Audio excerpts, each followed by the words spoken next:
আপনি যদি 5 বার সালাত আদায় না করেন তাহলে আপনার খাওয়া হারাম, আপনার দুনিয়াতে বেঁচে থাকা হারাম, আল্লাহর অক্সিজেন ভক্ষণ করা হারাম। কোন লজ্জায়, কোন লজ্জায় আপনি আল্লাহর অক্সিজেন নিচ্ছেন? কোন লজ্জায় আপনি আল্লাহর জমিনে বসে আছেন? কোন লজ্জায় আপনি আল্লাহর দেওয়া রিজিক খাচ্ছেন, অথচ দিনে 5 বার আপনি আল্লাহকে স্মরণ করেননি?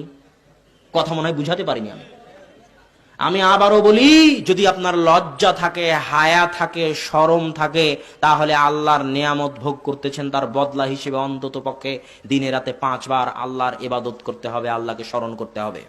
যদি দিনে রাতে 5 বার আল্লাহর ইবাদত না করেন তাহলে আপনার খাওয়াও হারাম, পড়াও হারাম, থাকাও হারাম, চলাও হারাম। এগুলো একটা জিনিস ভোগ করার আপনি অধিকার রাখেন না। অক্সিজেন, আল্লাহর দেওয়া অক্সিজেন ভোগ করার অধিকার রাখেন না, আল্লাহর জমিনের ফল খাওয়ার অধিকার রাখেন না, আল্লাহর সূর্য ভোগ করার অধিকার রাখেন না, আল্লাহর জীবন ভোগ করার অধিকার রাখেন না, আল্লাহর চোখ ব্যবহার করার অধিকার রাখেন না। এগুলো হালাল করতে চাইলে দিনে রাতে কমসে কম